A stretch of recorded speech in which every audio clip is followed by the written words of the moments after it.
Gentlemen, let's broaden our minds. Lawrence?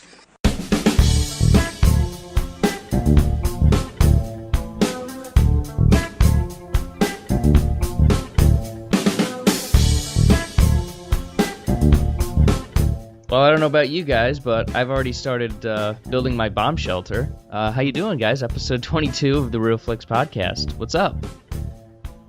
Nothing. Early in the morning and we're mad. Yeah, it's daylight savings time. It's a bit of a shitty thing. Just God, why do we need this? We already went forward. Now we already went back. Why do we have to go forward? It makes no sense. It's like taking a step forward to take a step back 3 minutes later. It's horrible.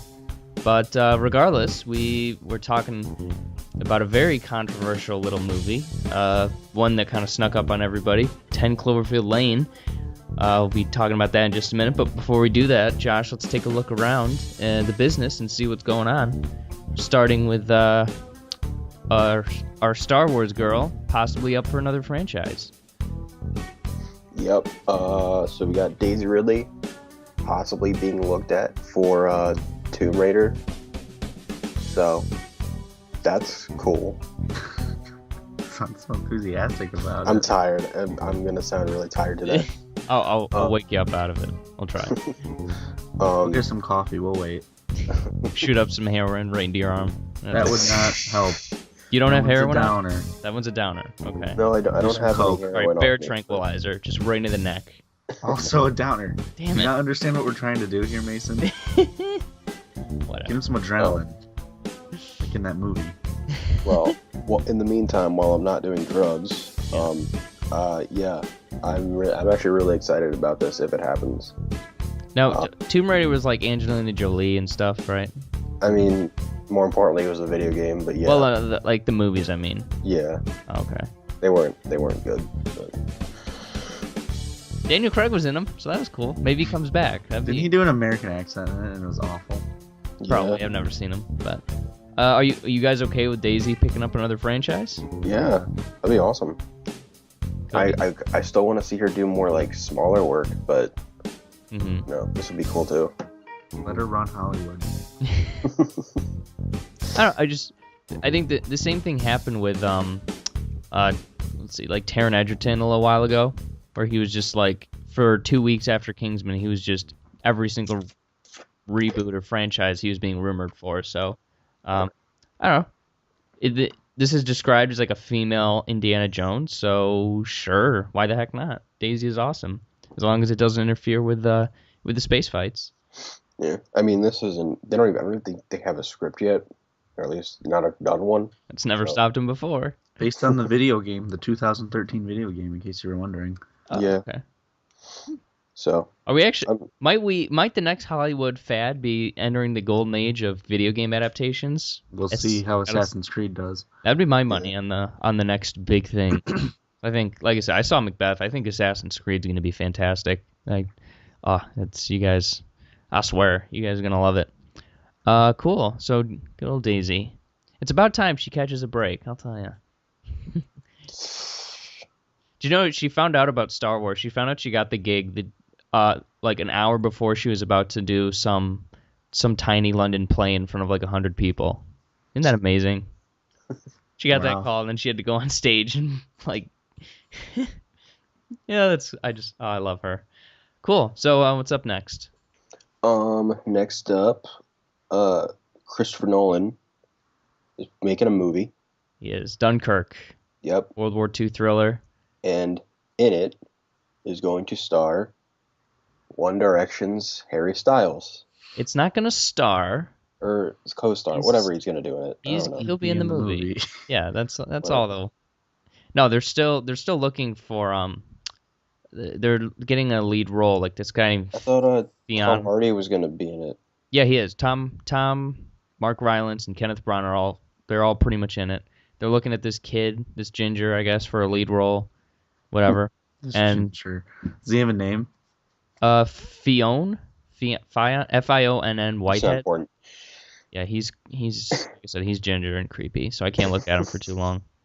But Yeah, he's got like one credit to his entire resume, and Harry's role is described as not believed to be a leading role. So Okay. In the movie, yeah, hopefully. my first reaction to this was cool. Like I'm not a big One Directioner. I mean, I guess not according to the sleeve tattoo, but I like him. He's a young Jagger. He's got a lot of charisma and personality, and Young Jagger. yeah, Did you just compare him to Mick Jagger? absolutely. And if you look at him, I make this argument all the time. If you look at Mick and Harry in the context of like when they were first famous, the Stones, even though they were a little bit more sophisticated, were also writing stupid songs for teenage girls. Really, think about it. Like they had the screaming audiences just like One Direction. So I see the similarities between those two. But I love Harry Styles. I think he's fun. I hate his hair. Yeah, he'll probably get that trim. But like I'm envisioning him as maybe a soldier or like because Dunkirk is like this kind of people heist, like person heist. Could maybe imagine him as somebody on the inside who's helping the soldiers get people out or something. I don't know. I'm cool with this. What about you guys? Person heist. I Flash don't know. heist. I don't really care. Yeah. As long as he doesn't suck in the movie. Yeah. I mean, Chris, he makes some bold casting decisions. So first it was Heath Ledger, and then to a lesser extent Topher Grace.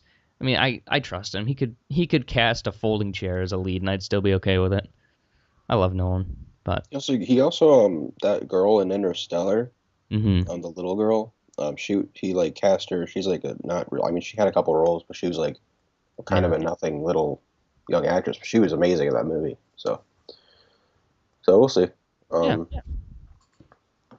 Okay. I've just learned to with Chris. I've just learned to kind of sit back and just let him do his thing. I try not to question it too much, because I feel like he really has the best.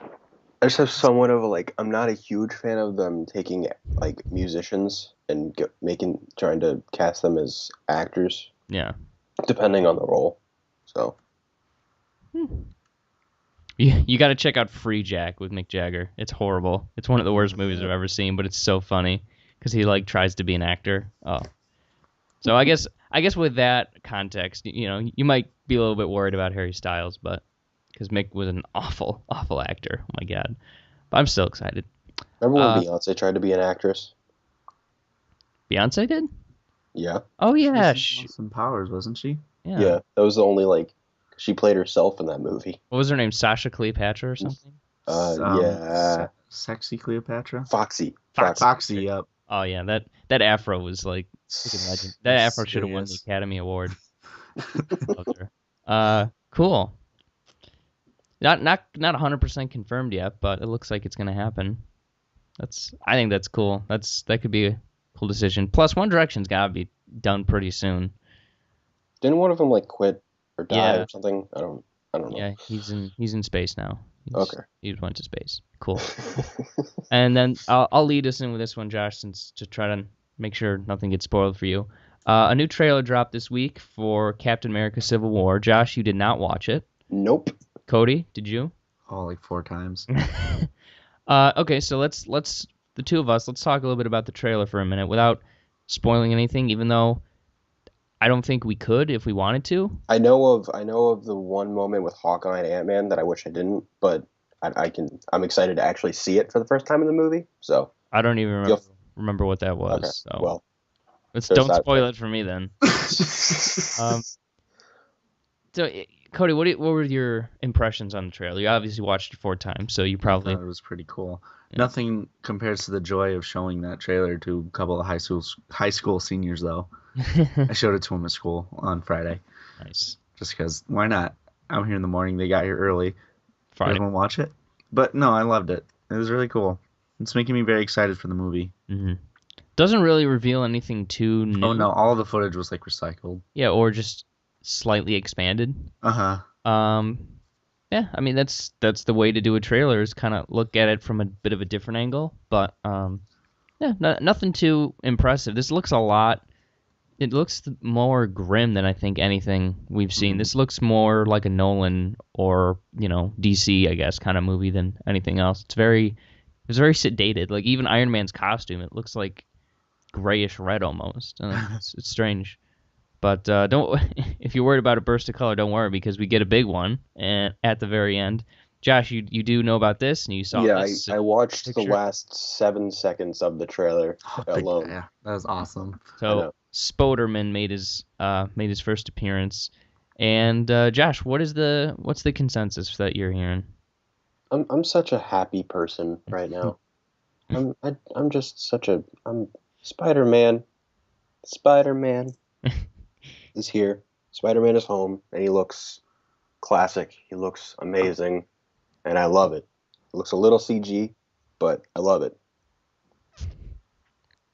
Do you love it though? Do you like it? I can't tell Yeah. if you like it I or do. not. It's amazing. I love this so much. I'm so Yeah. happy. Yeah. First of all, what the hell does Robert Downey Jr. say when he like introduces Spider-Man? Underoos. Oh, like underwear. Yeah, Yeah, it's like exactly. that That's 70s the thing, joke. Yeah. Oh, I didn't get that. Thanks for explaining that to me. That's wow, clever. That clever Marvel humor, I'll tell you. Gotta call a guy underwear. That's funny. But the thing I was most struck by with this was just the suit itself. It's just so it's just so bright and it's I so know. red. It kind of like it just like I said with that trailer, it just looks so kind of grim and sedated. He sticks out like crazy. It's just this big cherry running around there. It's weird. And then another thing is that maybe this is by design or if it's on purpose or whatever, but the spider logo is like tiny. I know. It looks like it's the size of like a $50 or something like Yeah, that. It's the size of a spider. It's kind of harkening back because Ah. the original logo was more just like a round spider with the legs coming out, so it's more along those lines. Hmm. But still having the two bodies because that's what a spider is. True. But yeah, Now that concludes the biology lesson of our part of the podcast. I've actually never seen a spider before, so that was very informing, Josh. I'm proud of you. That's quite an achievement. I almost got bit by one, or like a really nasty one, but that was you spring break, I'll tell you. would have gotten some powers. Yeah. Oh, please. I'd be a horrible Spider-Man. I would just be like webbing his feet to the ground or Yeah, I'm hand just a gonna doorknob, go. stuff You're like that. going too slow.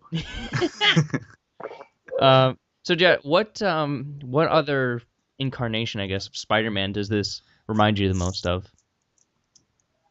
Josh? Hmm? What other Spider-Man suit does this remind you of? It's like a mix of the '90s animated series Mhm. and the '60s kind of classic TV show, Right. both of which I watched. So Yeah, I'm kind of curious to see what the heck goes on the back. Like it's because he always. I really hope it's the big, like more like the front logo where it's just the big, like the actual like round Yeah. circle with the legs on it, because that'd be like really retro and that'd be really cool. Or it just says "Make America Great Again." That'd be that'd be nice Build a too. wall from 2016. Yeah, I don't. It's a pretty ballsy thing to show Spider-Man just totally jack Captain America's shield the first time we see him. That's pretty cool. I'll give him that one. Yeah, but the best part about it is when he lands on the car and says, "Hey, everybody." hey guys, Just he's so subtle about I guess I'm a it. Like, superhero or whatever. yeah, what? This is dumb. I don't want to be here. I loved Tom Holland's voice too, because it just sounds like a kid. Yeah. It's awesome. I love it. And then what? First of all, the thing that took me aback from the trailer, and I guess this scene too, it's like, does the main conflict happen in an airport, like on a runway, or like what? I think that It looks fight, so cheap. Like they're just fighting on this runway. that fight is supposed to be like the beginning of the movie. Really? Yeah. Huh. That just seems. I've never seen a airport, runway superhero fight before. So except maybe Daniel Craig in Casino Royale, but He's not a superhero. yeah, I think he is. How about the end of Fast Furious 6? That seems great. I don't think I've seen that one, but It's the one with Shit. the airplane. oh right. I'll definitely. That's the gotta- one with the airplane. I'll have to do that. But also, what's going on with the eyes, you guys? Is it Like, they get smaller. I think it's kind of like a lens or like like a binocular type of thing Hmm. where because you can if you listen to it, I've like analyzed the crap out of this one shot. We he, like zooms in. He's like I think it's like Stark Tech that Tony's like kind of updated for him, and so it's like zooming in for him or like refocusing or whatever. So I just wonder how you control that. I guess maybe with the brain or something like that. But that just kind of caught me off guard as being a little out of place, but also not because this is a comic book movie. But yeah, it's just weird. Like now we have Spider-Man. Like, 2 I know. years after the last movie, we just got this brand new Spider-Man. I don't know. I still wish Andrew Garfield was around, but Nah, he's good where he is. come on, man. I heard he was did kind of not. a dick. I like don't those movies. Wait, I- he was a dick? I heard that, like, after Spider-Man 2 or Amazing Spider-Man 2 didn't do so great, Yeah. like, he had to meet with Sony and he was just kind of an asshole about it. I Huh. don't remember. It was a I long think time ago. I think no, this he's not a dick. He seems like the nicest guy. He's a really good guy. And I love him as an actor. Like The Social Network, I thought he was incredible in that movie. But he like when the movie like didn't I think it did well. I don't know why people say it flopped because it did well. It didn't do as well as they wanted it to, but yeah. But then he like came out. He said something about something about he like hit it, but he blamed the studio for like some of the problems with it, like in in like an interview, without actually coming right out and saying it. But he like hinted at it, and Well, then like he like he's not apparently, lying. and then apparently like stood them up for some meeting dinner or something. There it is. That's what I was talking Yeah. about. Classic. I'm probably the only person in the world who actually likes The Amazing Spider-Man 2, so I You guess are. I'm in the minority there. I think it's a fun movie. I don't. How do you know? That's so easily watchable, though. It's silly. It's And painfully watchable. If you cut out like two of the villains, it'd be great. If you cut out, Mm. 2 hours of it, If it was a short film about Spider-Man versus the Green Goblin, 10 out of 10. Well, Best movie ever made. the opening scene is awesome, and then Paul Giamatti opens his mouth, and it all goes downhill from there. I am the Rhino. Oh God. I'll just have to keep making Amazing Spider-Man 3 in my head, but whatever.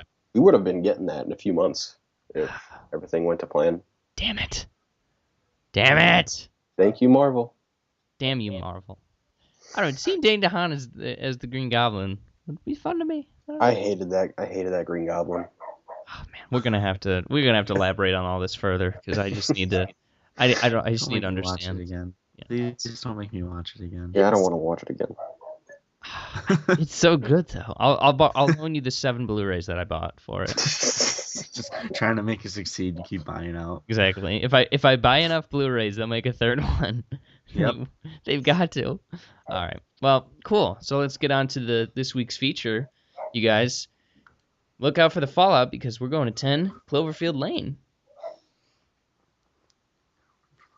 Or as I like to call it, 10 Cedarwood Road, Bono's childhood home. I'm still convinced. I know Muffin Man or whatever that one, or whatever you said there, Cody, but I still think this was a U2 thing because JJ seems like that kind of guy. But anyways, so I don't just even remember the joke I made. you said I mentioned it was like 10 Cloverfield Lane, 10 Cedarwood Oh, no, Road. And you're like no. maybe he's talking about the Muffin Man. You just took the wind out of my sails. Sorry. Doesn't make you feel I don't even remember the joke. Makes me feel good.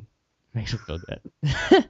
But yeah, just a little bit of background information. This movie was kind of sprung on us a few months ago, when a trailer played before. Shoot, what did it play before? It was the Michael Bay movie. Oh yeah, that's right. It's 31 hours or 48. Who cares? Nobody remembers that movie. 13 hours. Oh really? Was that short? Yeah. So this movie was announced right before the trailer was going to be tacked onto that, and everybody freaked out. And we've just been sort of waiting to see why they did it that way and what the significance of it is. So now the movie's here. We've seen it, and it's interesting. Like I definitely didn't know what to expect coming in this movie, and I still don't quite know how I feel after I've seen it, but I want to hear your guys' thoughts too. Cody, we'll start with you. What are some first reactions to 10 Cloverfield Lane? It was a pretty good movie. I liked it. I'm now in love with Mary Elizabeth Winstead. She's my new number 2, behind, Baby girl. who. I'm not gonna. If you don't know by now, get out. We don't want your business. So is Daisy? She's up there somewhere. I haven't really made a list yet. I'll make a list and I'll get there. Next I'll week. get back to you guys next week. Boy. And the movie kept twisting and turning. It got so weird. I don't know how I feel about it. Mm-hmm. I can tell you that I'll probably watch it again. I might even buy it. But you'll hear my thoughts when we get more into it. Yeah, it's not a movie you can really talk too vaguely. I need to talk spoilers. Yeah, exactly. Josh, initial thoughts. I love this movie so much. It's my favorite movie of the year. It's amazing. I was like in it within 5 minutes. I was literally on the edge of my seat. I loved it. It's amazing. Mary Elizabeth Winstead is amazing. John Goodman is amazing. The other guy, who I'm not remembering his name right now, is really good. John Gallagher. John Gallagher. He's a forgettable person. Don't worry about it. This movie. I hate him in the newsroom. Oh my god, he's the worst. This movie is so good. I love this movie so much. I want to see it again right now. Whoa. Thick. You like it more than The Witch. That's interesting. Yeah. You like it as a horror movie, right? I mean, it's not really a horror movie. It's a thriller. Are you sure? Did you see the last 30 minutes? That's not a horror movie. That was thriller. Nothing was scary in the last 30 minutes. Okay, we'll get to that then. So I guess my thoughts are, this is a movie that's very much up my alley. But there's just like we'll get into in a second because we're just gonna jump right into spoilers after this. But I didn't completely buy this movie as a part of Cloverfield, so it's not really supposed to be. It is though. All right, let's John. Okay, so for non-spoiler thoughts, John Goodman was very, very good. I've always liked him. He was pretty creepy. Mary Elizabeth Winstead. I've loved her since she was in Live Free or Die Hard, which, you want to hear a hot take? That's my favorite Die Hard movie. Oh my god, get out! I know it's. I love that movie. But here's the deal. I haven't even seen it. Live Free or Die Hard's Kevin Smithson, and he plays a guy who just sits around and plays video games all day. So here's the deal. I don't live my life by Kevin Smith. I just like him. I haven't seen everything he's been in. I know. I just have to tease you a little bit about it because I have nothing else to tease you about. I'm too perfect of a person. Exactly. Winstead was good. Gallagher Jr. was serviceable. Like I said, he's the worst. He's the absolute worst part of the newsroom. His storyline kind of killed that show, but that's a different conversation. So all in all, I liked it. So now, spoilers. We're gonna be spoiling the crap out of 10 Cloverfield Lane. Anything and everything. We're gonna spoil because that's the only way to really talk about this movie. So let's talk about first. It's just what happens in the movie. So Josh, why don't you run through kind of the highlights for us? So this girl, Michelle, she's in a car accident, and she wakes up inside this bunker, which is being run by John Goodman, and John Gallagher's in there too. And he's around, like, yeah. Okay. And it's just pretty much the entire movie you're trying to figure out, is this guy trying to protect her, or is this guy a psycho who abducted her? And that's pretty much your mindset throughout the entire movie that you're flip-flopping back and forth through. Mm-hmm. So she kind of let's go full bore here. So she gets in there. He sells her this story that there's this attack or fallout outside.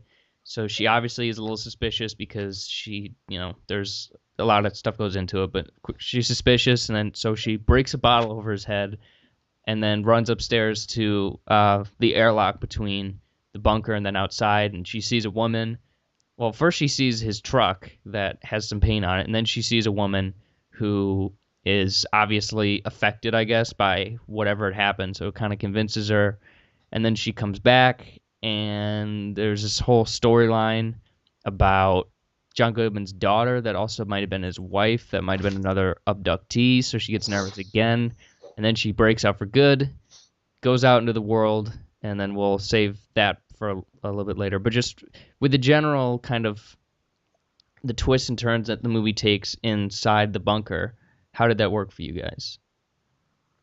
Cody? How it worked outside the bunker. No, just like inside the bunker, like that Inside the whole bunker. the section inside. Oh, I liked the first big twist that it was actually a thing. Mm-hmm. The air was actually polluted or whatever. I thought that was interesting. I thought maybe he was BSing it. And then the second twist comes where he is actually trying to make her his daughter. Yeah. Which is creepy as hell. Oh, and she goes and fixes the air filtration system, and she sees the help. Yeah. It creeped me out.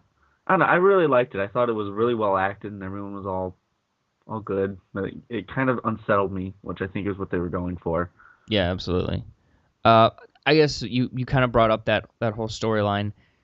So they bring up the possibility that John Goodman's he's done this before, and he's abducted people, which even though Mary Elizabeth Winstead saw that woman get like just like she's looking like I don't know, a microwaved peach or something like that. She just looks awful. And even though she saw that, she still is convinced that Goodman is trying to abduct her. So she's like, well, screw it, I'm gonna go. I'm just still gonna leave. And then they really never.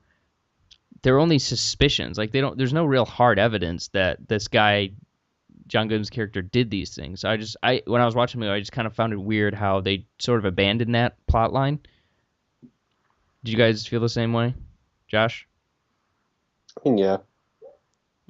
I mean, I understand like that happened with Skyfall too. Like the whole undercover agents thing kind of gets tossed by the wayside as the plot moves, but if your main character's motivations to do something that drastic is based on whether or not she thinks he did these things, I wanted a little bit more concreteness to it, I guess, and maybe a little bit more validity. So, but okay, what did we think of? I guess the second stage of the breakout when John Goodman he catches Mary Elizabeth Winstead and John Gallagher Jr. with tools. And then he just kind of goes gangland execution style in John Gallagher Jr. How'd that play in your theater, first of all? It just happened. My theater, it was not very full, first of all. No, yeah. And it was full of old people, which was weird. I went at a 3:30 showing on Friday afternoon. I didn't know how populated with older people matinees was ridiculous. It just kind of happened. I was like, oh God, that's what went through my brain. I didn't say it. Yeah. I think I might have gone and then it kept going. Mm-hmm. Josh, what about you? How'd that work for you? That was crazy. Mm-hmm. Did you guys expect that, or just sort of come out of the blue?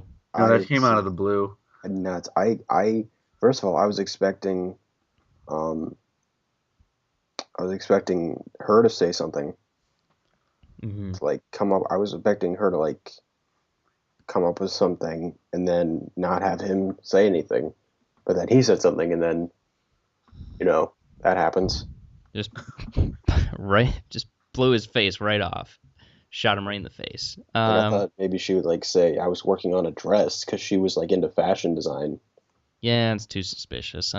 The less you say around that guy, probably the better. Yeah. But so I guess after that, where I was getting at with the horror aspect is after all that goes down and John Goodman's character finds the hazmat suit that she's been working on to try to escape, so she locks him in there, and then she the shot of her walking into his bedroom and seeing John Gallagher Jr.'s body kind of just stuffed in that acid briefcase. That was intense. Oh God. That, and then just John Goodman's character having the acid all over him, and he's walking around like this beast, this monster. That's kind of where I was getting at with the horror aspect of it. I mean, it has horror aspects, but I don't consider it a horror movie. I think I would disagree. Cody, what about you? Where do you No, feel? I would throw it as a thriller with horror bits in it. Yeah. It definitely, and then the whole ending. Oh, we gotta get to that in a minute. Yeah. But it just, I wouldn't call it a horror movie. I was never scared. I was always tense. You were thrilled. I was thrilled. It was a thrilling film.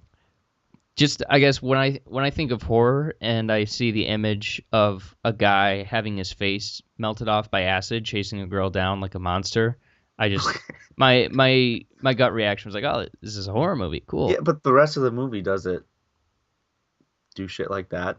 Yeah, I guess, but it's got horror suspense elements to it. it's all Thriller about- for me, thriller and suspense kind of they fit into horror, but they can also stand on their own. So in this case, it just kind of fit in with horror for me, which is good because I liked it. I would actually make it more of a suspense movie now that you mention it. Mm-hmm. It was a suspense thriller with a horror scene, basically. Mm. And then.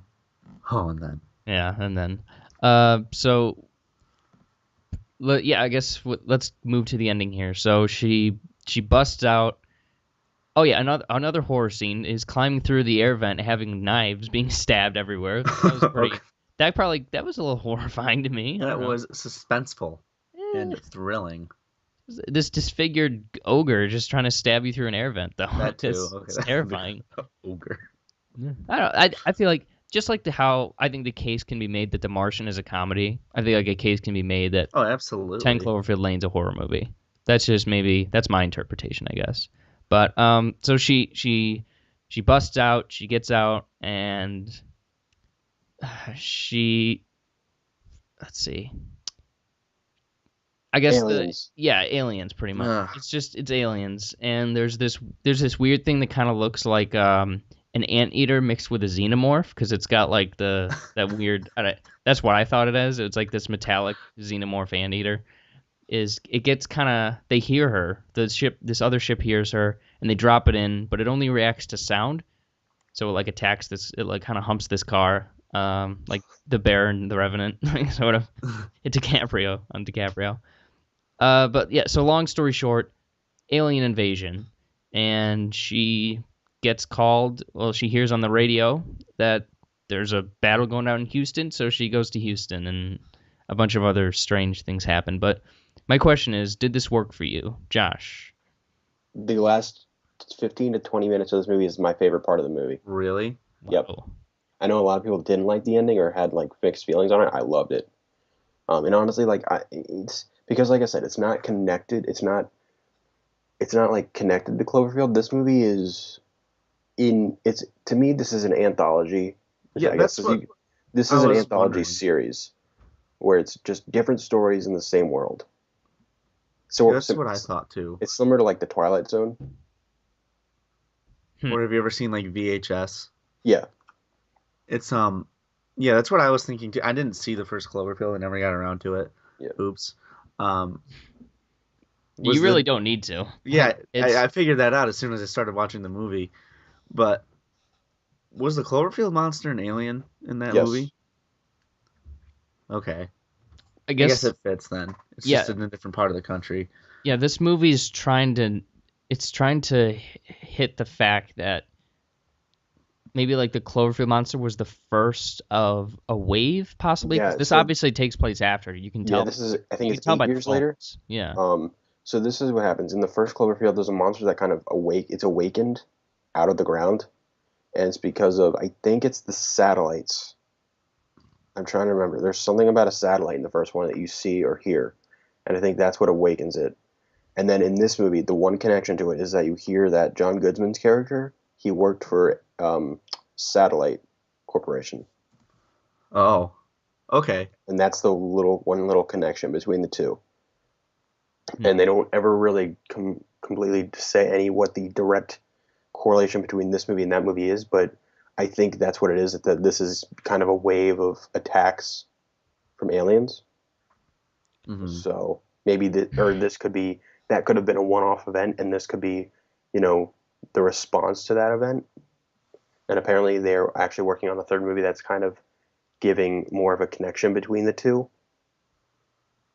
So, but that's to me that's how I interpreted to me kind of why the aliens. At least that's why it works for me because I can see the connections there, and I kind of not that I saw it coming like in a bad way, like it was predictable, but like I kind of expected there would be aliens. I was like waiting for the aliens to show up. Hmm. So Yeah, for me, I just sort of felt like the movie was. It just felt. It felt too detached because I'm reading here, and this is from an official, like, I think it's like a Variety article. During production, the filmmakers noticed core similarities to Cloverfield and decided to make the movie what Abrams calls a blood relative or spiritual successor. So the fact, the fact that it wasn't made to be a Cloverfield movie, they just, my problem is that they just kind of tacked it on. Like I can almost guarantee you that the pickup shot of John Goodman's mailbox, it said 10 Cloverfield. That was just I can guarantee that was shot like a few months ago, and it was just like, oh, well, no, let's connect this to Cloverfield. Like, no, I think it was more like along the lines of the script they had when they were in the midst of film because they filmed this in 2014. Right. But and then kind of they rewrote some of it to tie in a little bit more, but not really because it really doesn't. To me, that's just lazy. Like, I don't think it is. I mean, it's more to me. I think it's creative. well, but nothing other than for me, nothing other than the fact that it's called Cloverfield and maybe the satellites thing. I don't remember the first Cloverfield that much to be able to recall if satellites played a big deal. I'll take your word for it there, but it seems like they're forcing this to be something that it probably isn't. I'd much rather have this be like just some random, suspense thriller that pops out of nowhere and not have to kind of force it into the box of having to relate to Cloverfield, But if you watch it without that mindset, like just watch it as like a standalone movie it's part of an anthology series because Cloverfield doesn't have to be. It's not a franchise like Marvel or Star Wars or where it's like a serialized thing. It's just different stories. Mm-hmm. Okay, so then explain to me that this doesn't necessarily have to do with the Cloverfield monster. No. Okay, so I'm cool with the fact that if they want to brand these different kind of stories as something to do with Cloverfield, like, so imagine there's, I don't know, Cloverfield City or something like that they take some town up in Oregon and do some sci-fi kind of story with it. That's cool. Like, if you want to brand a bunch of these different, like you said with VHS, if you want to brand some of these different little smaller movies with Cloverfield to just kind of not tie everything together, but like you said, a Twilight Zone episode where just there's a common theme among those, that's cool. But trying to hammer in, here's a reference to the first Cloverfield movie because we want to do that, then that bugs me. But if maybe the satellites thing was just a complete throwaway and it didn't even matter, then that kind of bugs me. Or I don't know. I don't think it was a throwaway. I mean, to me it felt really like something like they wouldn't just mention something like that because whatever, here's a connection. I feel like that's supposed to mean something. I know, but there's a big difference between the Cloverfield monster and then the legions of ships that have in the South. Yeah, but it's 8 years later. It's a different thing. Like I say, it's an anthology. It's a different story. It's not. That's what an anthology is. It's like completely not like Star Wars anthology where they are all connected. But there's the real anthology is just like VHS. There has 5. I think it's 5. Cody, right? Pretty sure. Yeah. There's 5 different stories. None of them have a single thing to do with each other. Oh God, one is like, I'm trying to remember. One's like a slasher movie. Yeah. And one's like a movie about aliens. Yeah, what I'm saying is that's cool if they want to do that, where they release things under the Cloverfield banner that had nothing to do with each other. But the fact that they are doing these nudges and references to the first Cloverfield is what bugs me. Just leave it alone. Like, you don't need to go down that route. Just make this 10 Cloverfield Lane. The fact that they tried a little bit to connect it just sort of got under my skin, I guess. But I don't know. that doesn't logically that doesn't take away because it's not like they flesh out some backstory like, oh, he helped the monster get out in New York however many years ago. Like that's different. But I just you did bring up a good point. I didn't think of that before. That this was just a supplement, I guess. So that's cool. I guess real quick, I think my favorite shot of the entire movie was the probably the very last one. Not as a joke, just of the flash of lightning, and you just see that Yeah, giant that was a freaking great. ship just That was sitting in the cool. clouds over the city. Like that was beautiful. Like they did it the perfect like one or two times. But the first time, like, wait, what was that? And then you focus in more, and it's like, holy mother of God, that is enormous. That was cool. That was great. I hope Good they do stuff. one about the fight back. I think that. I mean, that Yeah, could be interesting if they make a sequel. but this movie was made for $15 million, and that sounds like It's $100 like million. $2, but I think this movie's doing pretty well, isn't it? Yeah. So far, it's made I think 20-something million. You know, Zootopia's still topped it. I need to see that. Friday I box really want to office. see that. Yeah, you could. I mean, that's a movie that'll be out on DVD and Blu-ray before the end of the year. So if you want to avoid Hold off. the child scene, then because my theater experience with that movie was probably the exception, not the rule. So I'd be a little bit concerned. Also, this made me want to buy a bunker and just make a bunker for me and my cats because that life down there seemed great. Like he's got fruit by the foot, and he's got He had a lot of really great branded food down there. yeah, and some trashy movies. Oh, it was great. Is there Netflix in that future though? Because that'd be kind of nice. Probably not. Well, how would the internet run? Yeah, exactly. That's the issue. They have radio. I don't know. They could figure it out. That's Is why that you up- still need to buy movies, everybody. Cool. So, what other thoughts on the ending do you guys have? So the ending in particular struck me. I don't know if any of you guys saw Cabin in the Woods or not, Yeah. but Love that. it reminded me so much of Cabin in the Woods. Where it takes kind of that left field turn. Yeah, it just goes fucking huge out of nowhere. Like I love that ending too. oh yeah, Cabin in the Woods, one of my favorite movies. Yeah. But that's all I had to say about it. Yeah. I think it did pretty good. It did a good job. I like this movie. If I ever get stabbed, I hope it's by a unicorn. So I haven't seen the movie, but now I want The to. For Merman. that reference. I have it on Blu-ray, so maybe I'll watch it tonight. That'd be fun. You bought it, but you haven't seen it. No, I just been It's trying to get great. around to it. it's I got a lot such of Batman trip. stuff to watch, but what are some highlight scenes and sequences from the movie that you guys enjoyed? A couple things. I mean, just that I think this is from Dan Trachtenberg. This is his first movie ever, which is crazy. I mean, he did a short film. I don't remember what it was. I think it was like a Portal or something like yeah, that. something like that. But this is his first movie. I am dying to see what this guy does next. I'm not gonna be the one that says I can't wait to see if he does Star Wars, but you know, You can't wait to see if he does Star Wars. yeah, I can't wait. But yeah, I thought he did such an amazing job, and just like the tension in this movie is so well done, and just like every shot is just really well compositioned. And just like the attention to detail, and something I really noticed that like I love noticing good editing. This was one of the most well edited movies I've seen like since like Whiplash. Oh boy.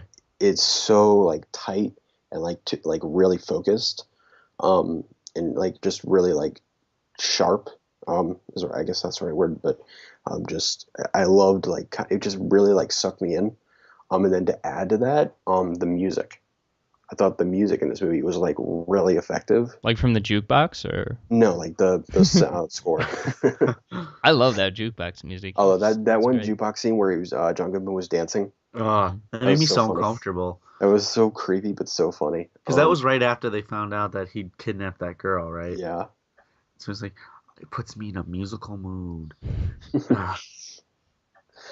Yeah, that was really great too. That just added to the overall like effectiveness. And also I thought it was just like I don't know if you guys agree or disagree. I thought it was a really like smart, just a smart, creative story. It was simple, but it took a lot of different turns. It kept me guessing.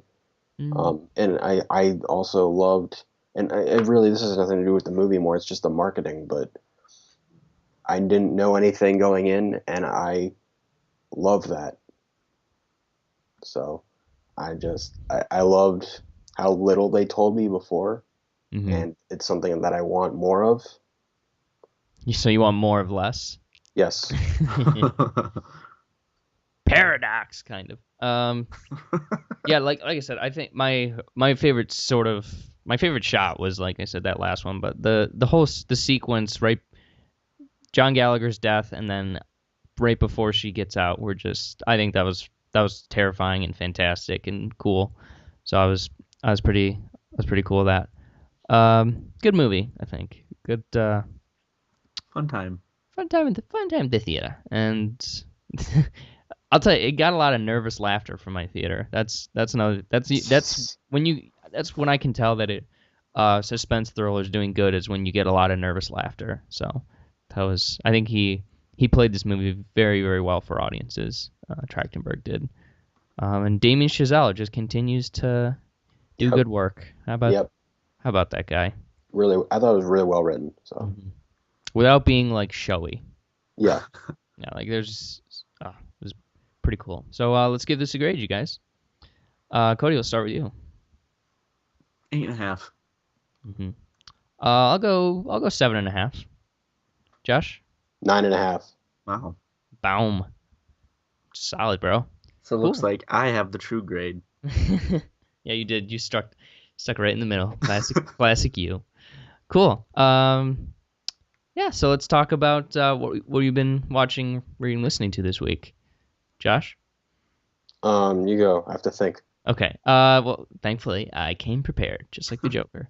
I actually, I What? I'm actually going to do something a little bit different. I've only done it once before, and Oh. I'm going to recommend something that I haven't seen yet, but I will tonight.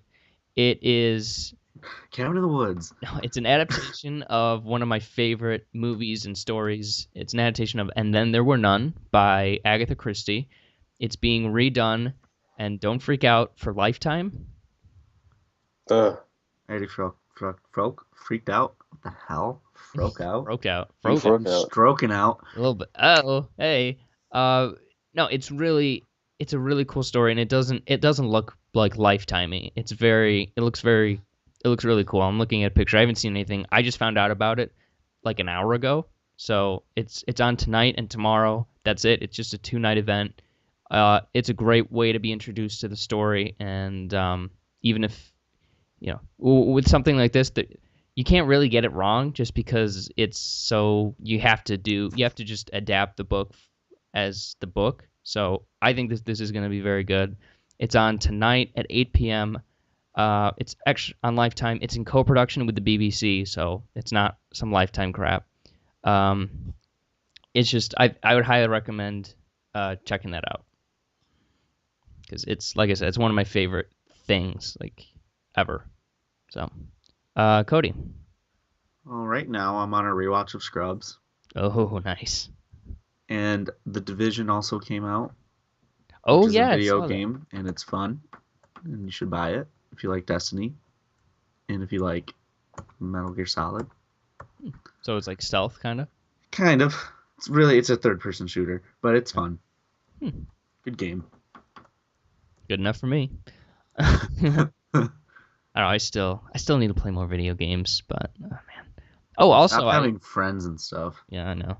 Also, just real briefly, just in case Josh needs a couple more seconds. I watched Contact the other night. With Jodie Foster? Yeah, I haven't seen it. love that movie. It's Interstellar .5 kind of. Huh. If you can get past one extreme plot convenience, then you could. I think it's a really enjoyable movie, and excellent sci-fi. McConaughey's in it, which is always fun. It's really cool. The ending. Let me know if you guys see it, so we can talk about the ending. But overall, very good time.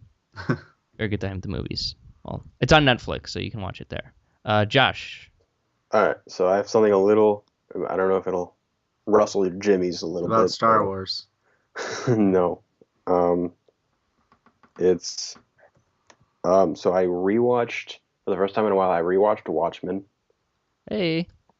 So I think I've pinpointed my problem with this movie. If you say a thing about the ending, I will punch you in the No, mouth. the Okay. ending's fine. Yeah. So I like this movie. It's good. To me, it's a very style over substance movie. What, Yeah, it's Sugoi. dude?